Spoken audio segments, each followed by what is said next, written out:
tingnan natin ang church ay magiging fruitful through some important practices.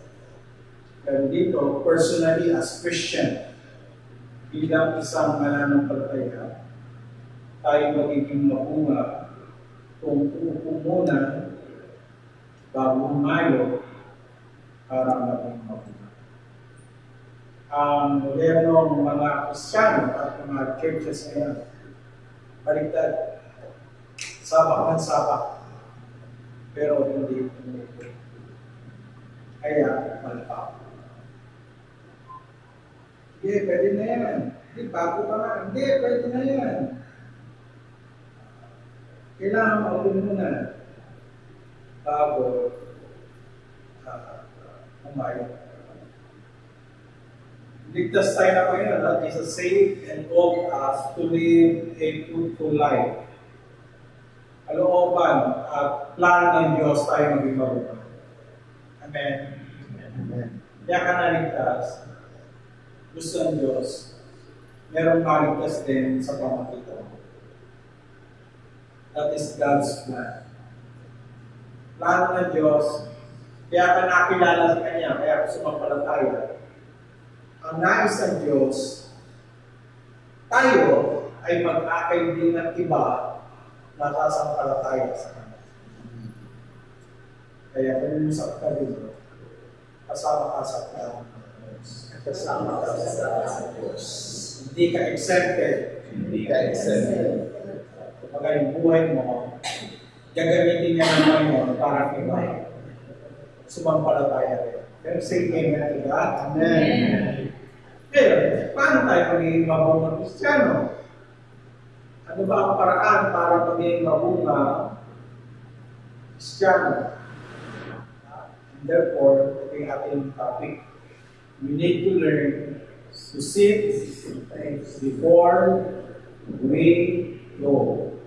Kailangan muna nating pumupo bago umayo. Okay?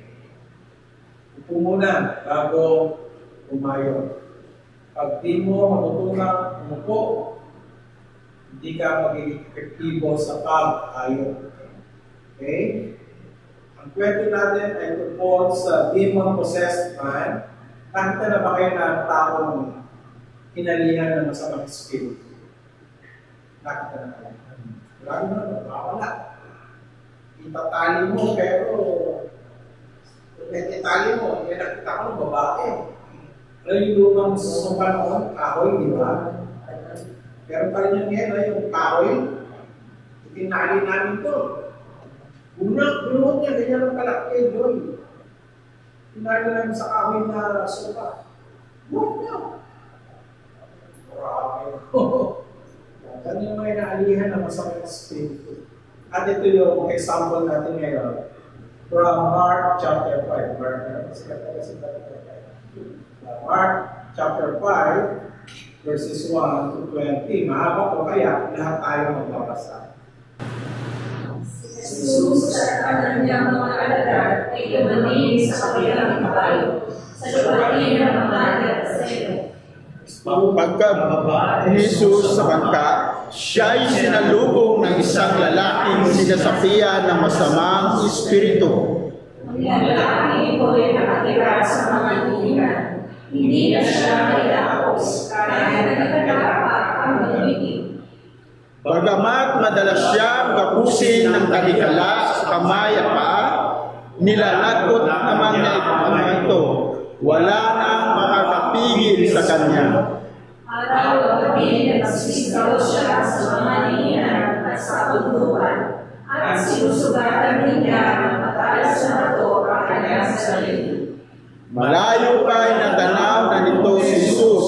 Patakbo itong lumapit at lumuhod sa harapan niya. Sumigaw siya ng malakas, Jesus, anak ng pagkasaasang Diyos, ano ba kayo sa akin? Ipangako mo sa ngalan ng Diyos na hindi mo ako panirapan. Sinabi niya ito sapagkat inuutos ni Jesus, masamang espiritu, lumabas ka sa taong ito. Tinatanong siya ni Jesus, Ano ang pangalan mo? Batalyon, sapagkat marami kaming tugon niya. At nakiusap siya kay Jesus na huwag silang palayasin sa lugar na iyon. Samantala sa libis ng mundo ay may maraming kawan ng mga baboy na nagsisikain. Nagpakaawa kay Jesus ang masamang espiritu, papasukin mo kami sa mga baboy. Pinalilugod niya sila kaya lumabas sa lalaki ang masamang espiritu at pumasok sa mga baboy. Ang kawan ng 2,000 ay nagtatapunan sa gilid ng matalik na kami hanggang sa nahulog ang mga ito sa nawakaan na luno. Tumakbo ang mga tagapag-alaga ng kawan ng baboy at ibinalita sa bayan at sa karatig buo ang mga nangyari. Kaya ang mga tao ay pinapuntahan doon upang alamin ang nangyari. Lagi kami na ay Jesus, nakita nila ang lalaking dati sinasabihan ng mga demonyo, nakauwi ko, matagalit at naginunda ang sisis, at sila ay natakot. Isinalaysay sa kanila ng mga nakakita ang nangyari sa dating sinasabihan ng demonyo at sa mga baboy. Dahil dito, nakiusap ang mga tao kay Jesus na umalis siya sa kanilang lupain. Nang pasakay na si Jesus sa baka, nakiusap ang dating sinasabihan ng mga demonyo na siya ay isama niya. Ngunit hindi pumayag si Jesus. Sa halip ay sinabi niya sa lalaki, umuwi ka na at sabihin mo sa iyong mga kamag-anak ang lahat ng ginawa sa iyo ng Panginoon at kung paano siya nahabag sa iyo. Umalis ang lalaki at ipinamalita sa buong Decapolis ang ginawa sa kanya ni Jesus at ng mga lahat ng nakarinig noon. Pagpalay ng Panginoon, pagkabasa sa dalawang ironic, no? Pakikita natin doon. Pag sinabing ironic, kakakuha, unang kakakuha, yung demonyo nag-pray kay Jesus. No? Sabi ng mga demonyo, huwag mo kami pupuntahin sa, kasi kaya pa lang pupunta sa paparusahan. Doon na lang po kami sa baboy niyo pupuntahin. Question. Answered prayer ba sila? Ang demonyo nag-pray, no? Ilulong ni Jesus ng pray. Dahil sa katabi mo, ikaw ba? Sabi mo sa katabi mo, sige, sabi mo, ikaw ba? Mas mabait na sa demonyo. Diba? Nag-pray yung demonyo, tinulong. Prayer mo pa kaya? Hello?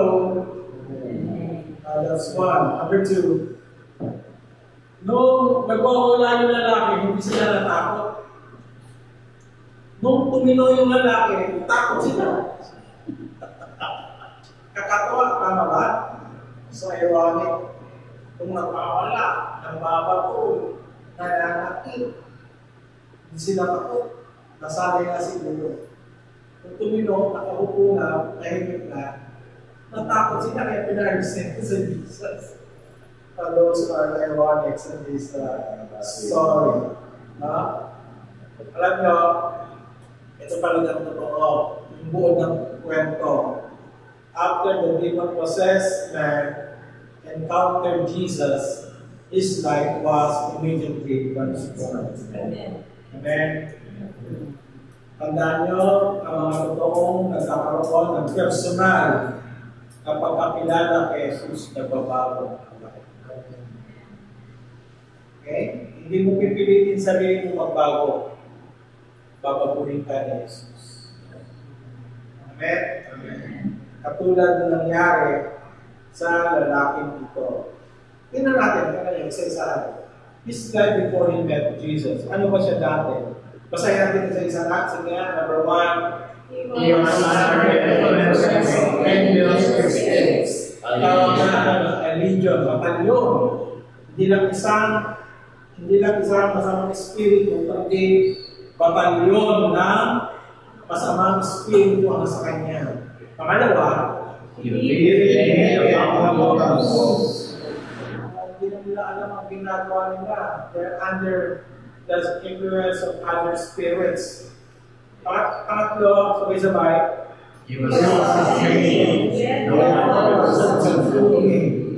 walang may kakayahang pigilin siya. Wala, sabi ko sa talata, walang nakakapigil sa kanya. Grabe, no? And then, sabay-sabay, sinasaktan niya ang kanyang sarili. No? Sinasaktan niya, pumukha siya ng bato, at inaano niya sa sarili niya. Meron ba ang matinong tao na sinasaktan ng sarili? Wala. Diba? Diba? Si Joy nilagyan pa ako na para hindi mag-drive pa. Hindi ko na yung ginagawa eh. Pero nung wala na ako ito, siyempre, kasi niya. Hindi niya ako na pang-pogi. Hindi na ako pang-pogi. Gusto natin paganda yung sarili natin, tama? Diba? Gusto ko mag-diet, gusto ko maya, iba para pero, ang pagpapayat ako, nakita yung laki ng pinaba ng aking iba. Dati ano ko 77 70 na. Goal, mga 65 o 65. Gusto natin yung sarili natin maayos, tama ba? Kung sinasaktan ng sarili, pero may diferensya. Okay? Wala pa kasi kay Jesus. Tama? Kaya, nung naka-Jesus sa siya, verse 15, sabay-sabay, malakas sabay-sabay,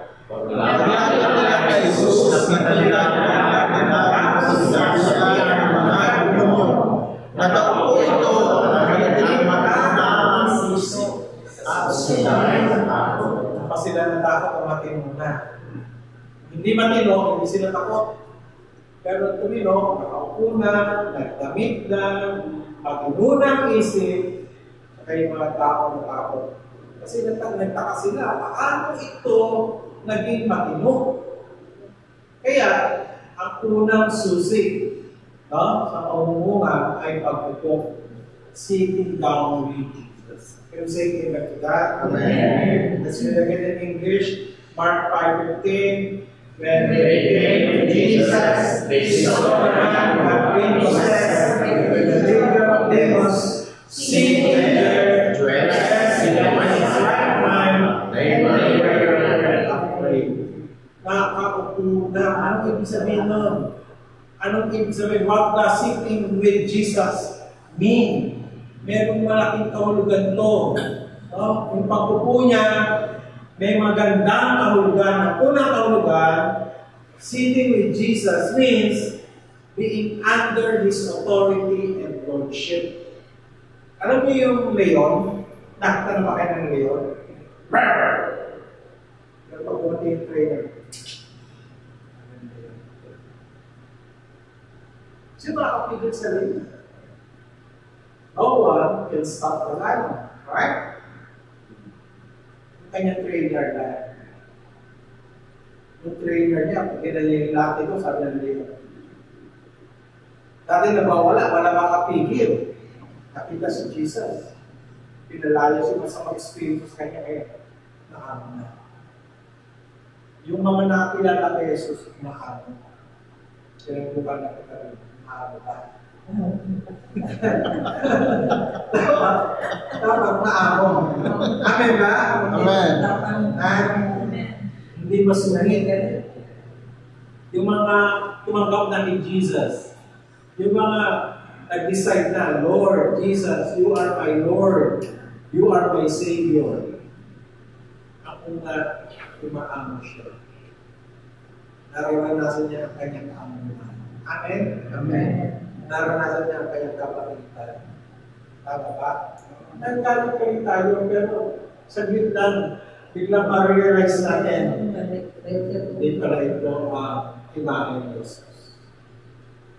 Do we understand that? Amen. Si Jesus ba ang Panginoon? Amen. Huwag ka na kasama niya. Ibig sabihin mo, nagpapasakot ka sa kanyang pagiging Panginoon. Amen?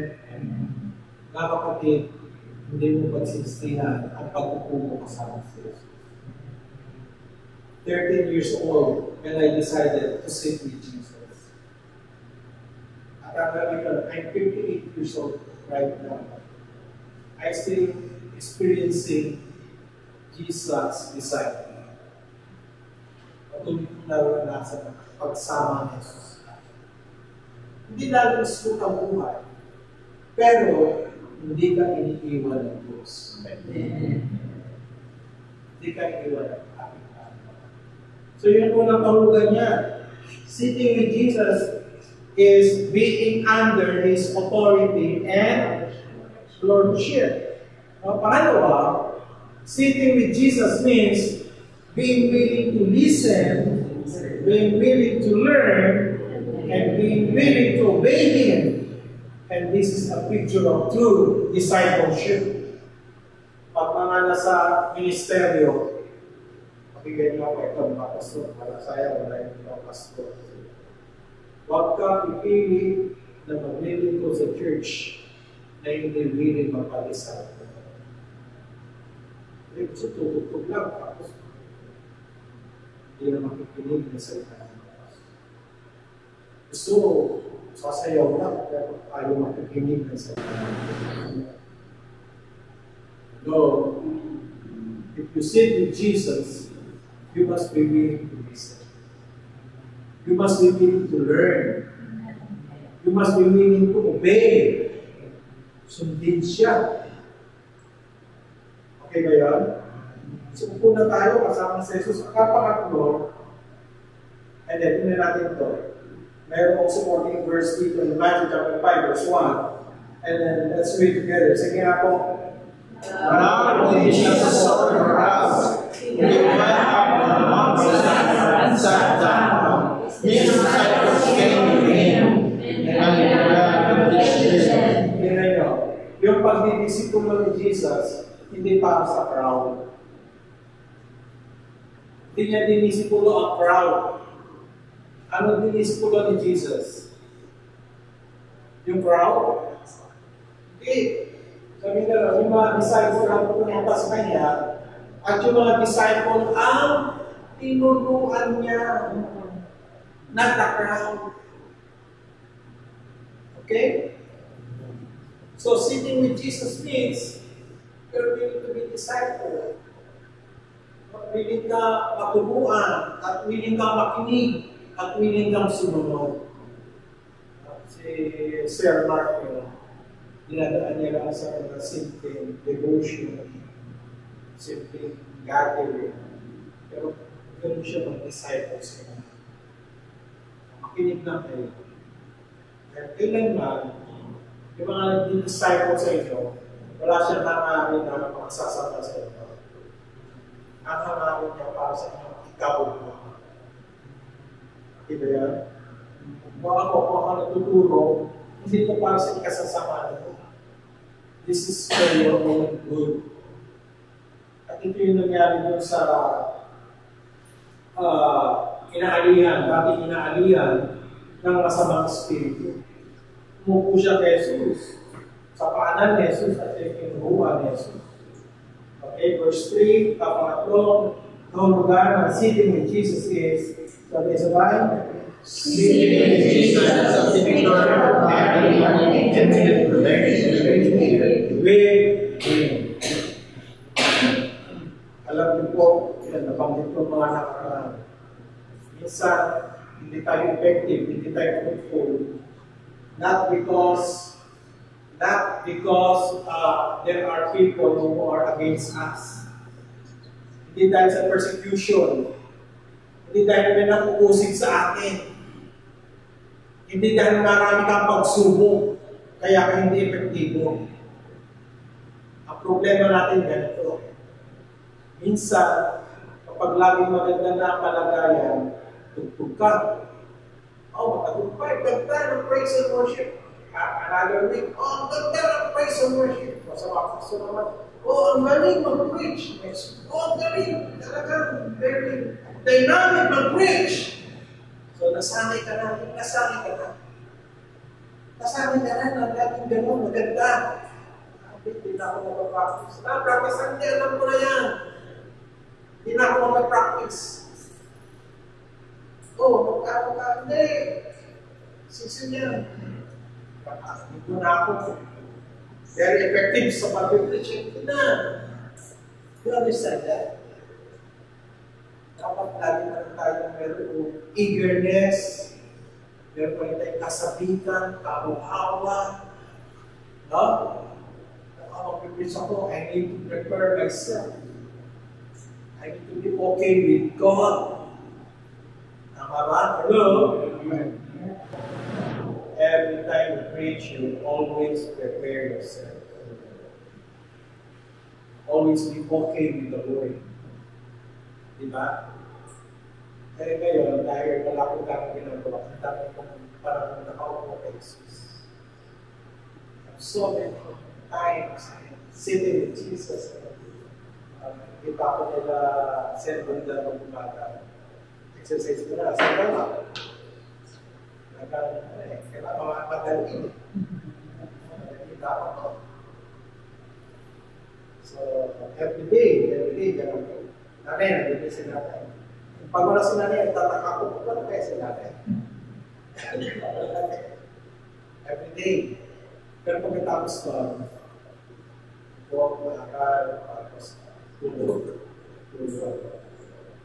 Kasi mga gabi na hindi ako makatulog, pinabawin ko sa kwarto. Pero kahit hindi ako nakatulog, exercise pa rin.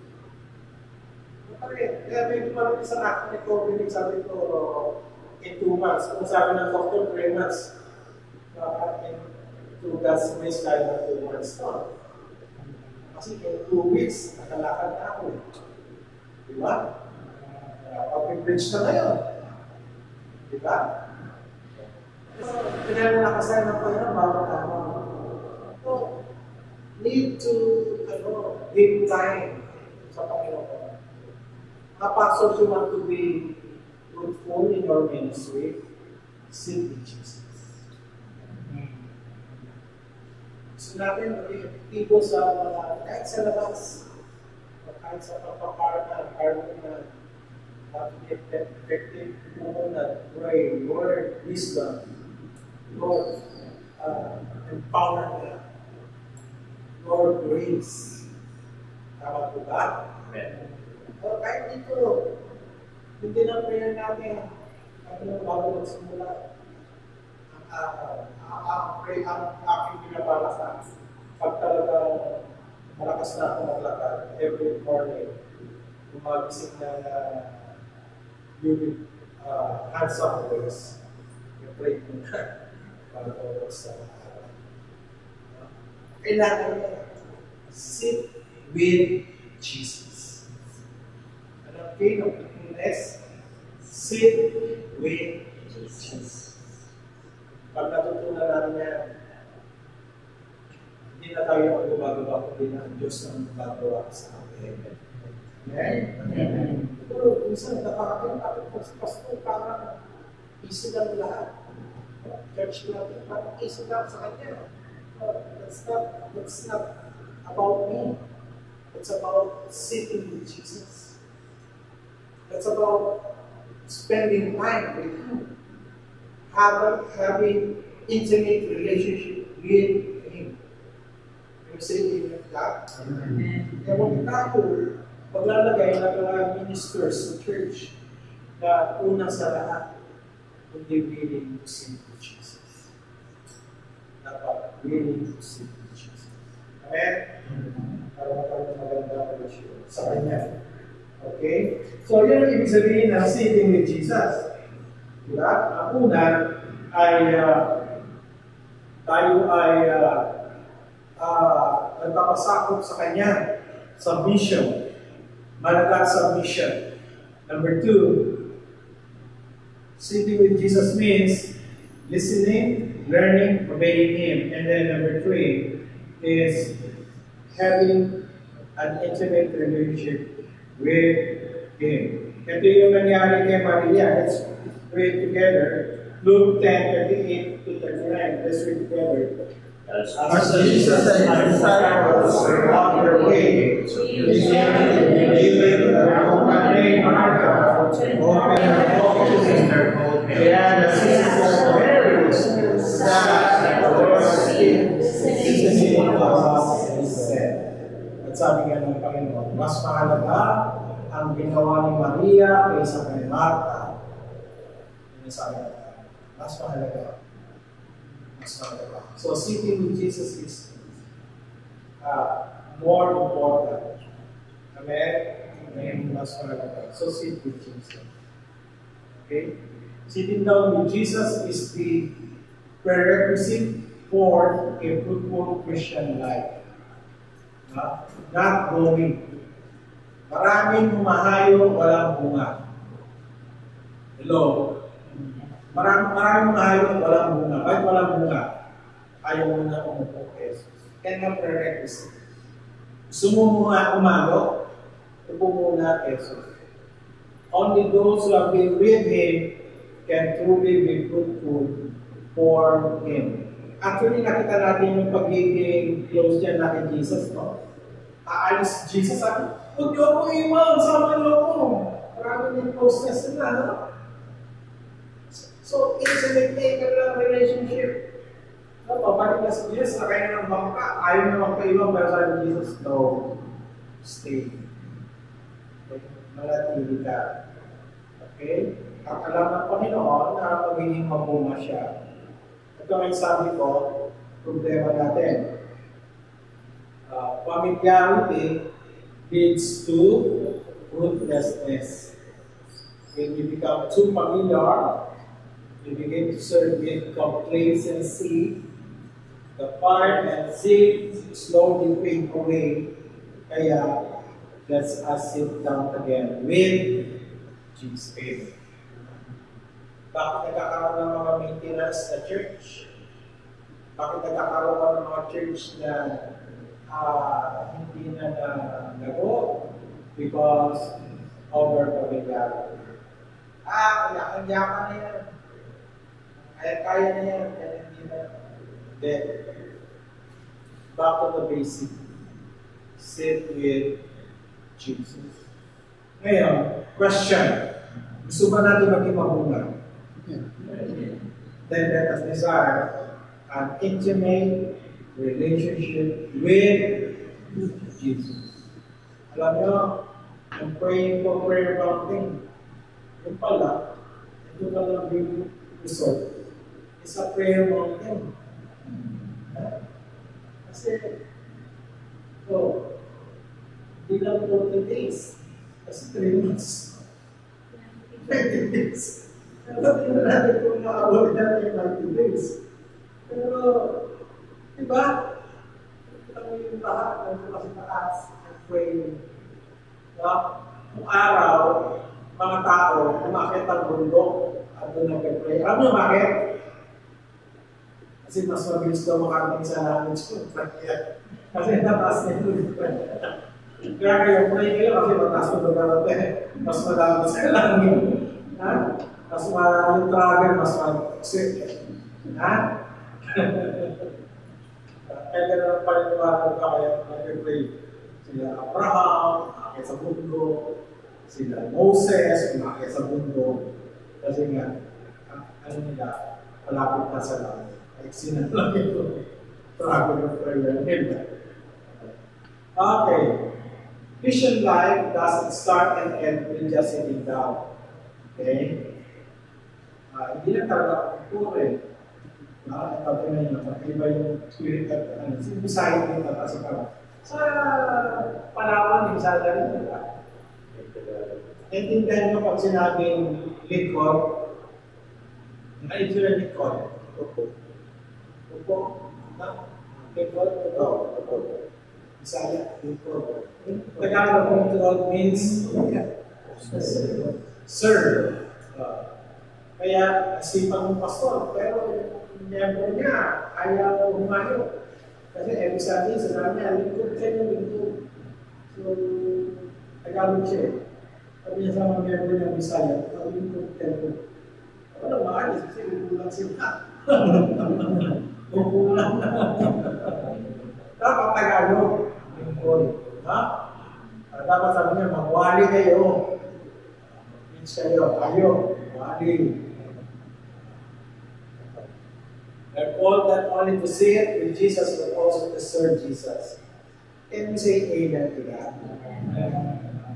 Okay, enjoy natin presence niya, enjoy natin ang kanyang pag-upo kasama sa Jesus. Okay? Second key for fruitfulness is, let's read together, going and telling others about Jesus. Yeah. Can we read together again? Going and telling others about Jesus. If we want to be fruitful, we need to go. And the first place to go is home. Alam niyo, pag tumakas na ito mag-preach, patayo mo na si Balabar. Mag-testimony siya. Ako ikakwento ko na sa inyo. Another person out there, we have to get started. Nung nag-decide siya, mag-office mo, hindi pa pala siya, hindi pa malinaw sa kanya ang salvation. Kaya ako, bago mag-office mo, tuturo ko na ako ng salvation, ng assurance of salvation. Kung tinuro ko yun, parang may mga kalistis na bumaga sa kanyang bata. At nagal siya nangyayari sa siya. Tumanggap siya kay Jesus. At pagkatapos sa following week, binautis ko ako siya. At grabe yung share sa iba yung kanyang pagkakilala kay Jesus. Ang ginawa niya, yung lesson na tinuro ko sa kanya, wala pang obvious na. Piniprint niya, nilalagay niya dun sa salamin ng kanyang barbershop. Para habang nagkakupit siya, yung kanyang customer, binabasa sa harapan yung gospel. Pero kasi sa pagiging kayo ng mga sinabi mo lang, ako siya mag-share. Kaya, nung nagkaroon ng T40, niyaya ko siya. Niya gusto, baka Inglesan mo. Okay, siya Adrian Inglesan mo. Pupunta ka ng Canada, baka nagkaroon ka ng Inglesan. Kamo ka. Kanya, ayaw ko ng Inglesan, pastor. Kung tayo na ron na nagtuturo, Amerikano, patay na. Galing Amerikano, ang galing ng Tagalog. Right. Galing ng Tagalog. Nag-aral ng Tagalog sa Cavite at sa Batangas. Ang takas ng Tagalog. Hindi na siya bakit kasi wala Inglesan Tagalog At yung turo, simple lang na Tagalog. Sabi ng Brother Marks. Hindi naman pala mahirap ko dahil puro Tagalog at simple lang. Kaya pagkatalo niya, kasi lang, tapos diretso siya ng alabang. Sinundo niya yung tatay niya, nanay niya. Mga Katoliko, sa Kantaro, Boto, Katoliko. Sabi nga sa kanya ng nanay niya, saan ka ba galing? Tungkol sa training, sa sinabi. Anong training yan? Tungkol sa gospel. Sinishare ko sa iba. Sinare niya si tatay at tatay niya. Kumambak sa mga. Edad ng nanay niya, mga almost 18 na ata kumambak sa kanya. Nakakilala. Sino unang nag-bless sa kanyang paghayo? Kapatid.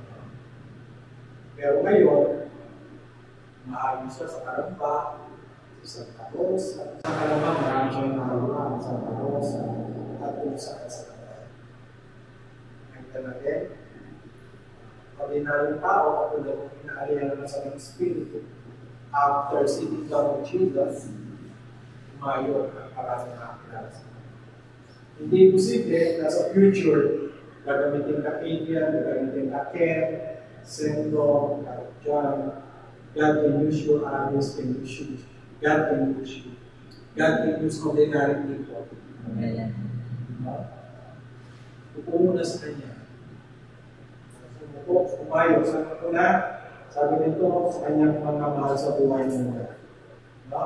First place to go is home. Pag pinagpala ka, ang unang pagpapalain, di ba? Umulan ng pagpapala sa'yo. Ang unang mababasa, yung mga malapit sa'yo. Isang mga sa amen. Amen. Unang pagpapala yung mga mahal ko sa buhay. Amen, di ba? Amen. Kaya, lapit ka sa Panginoon, una kasama ang Panginoon. Experience His blessing, and those people around you, near you, will also be blessed. Okay? Yan ang nangyari dito sa kwento natin. Mga unang mga napagpala, mga kanyang mga mahal sa buhay. Let's read Mark 5:18, sabay-sabay. When Jesus was getting to the boat, the man sumama sa kanya, ang sabi ni Jesus, verse 19, Jesus said, "Go, people, tell them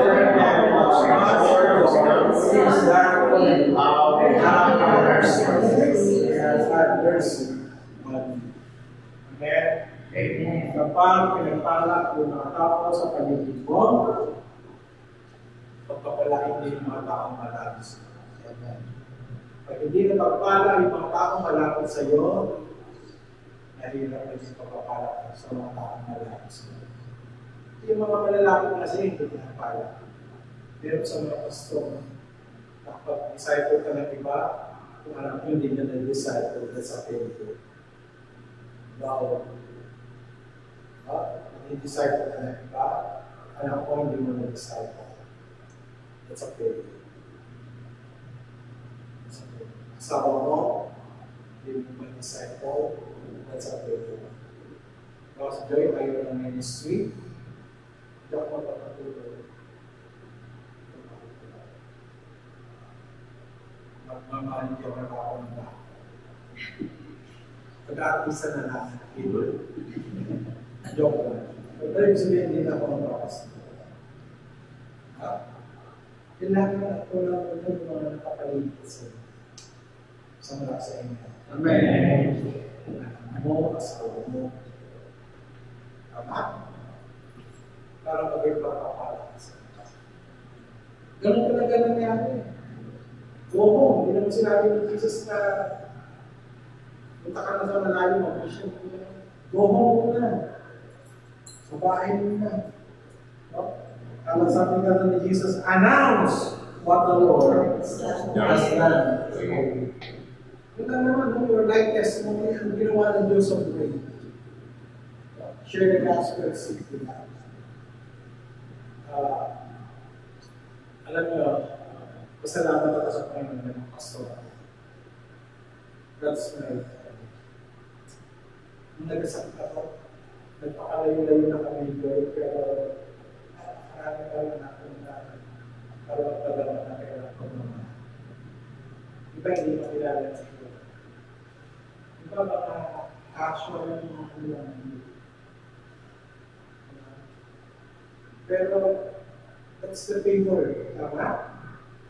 Pag blessing ka sa mga tao, sa panahon na kailangan ka, I can see that. Ay, CCT.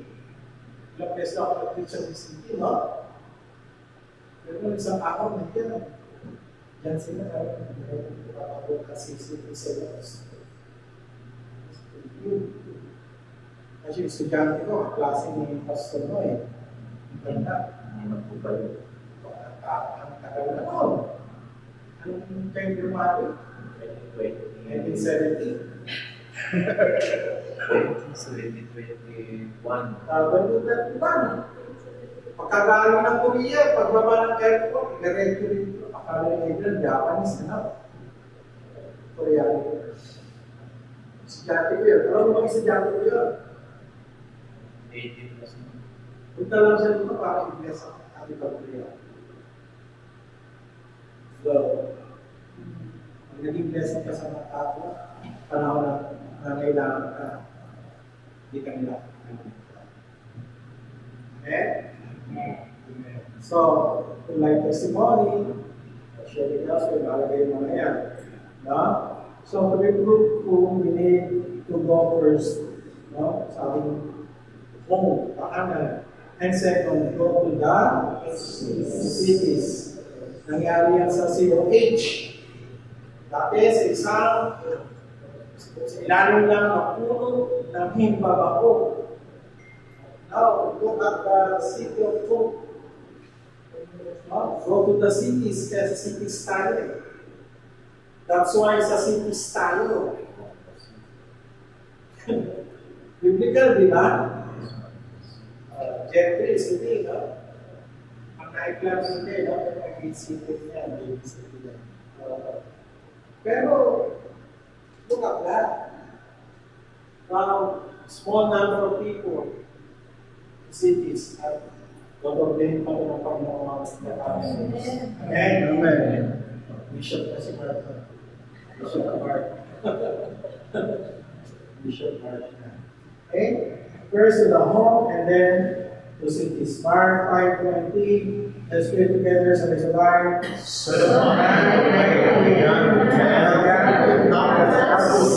How much Jesus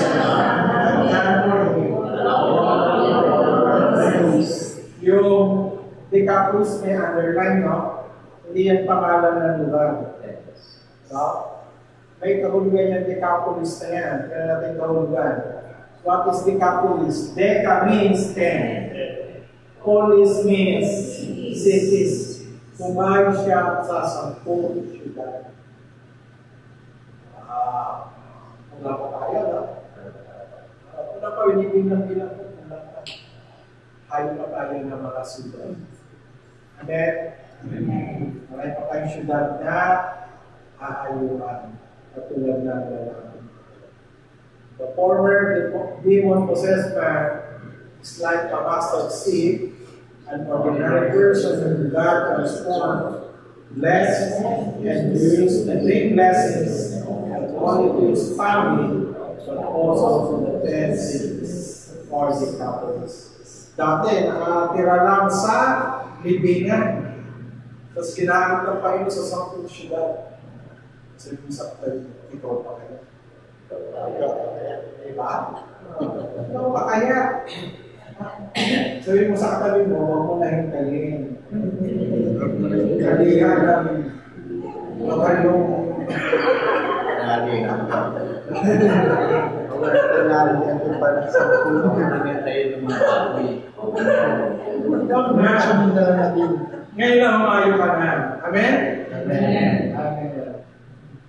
Pero, ito ang process.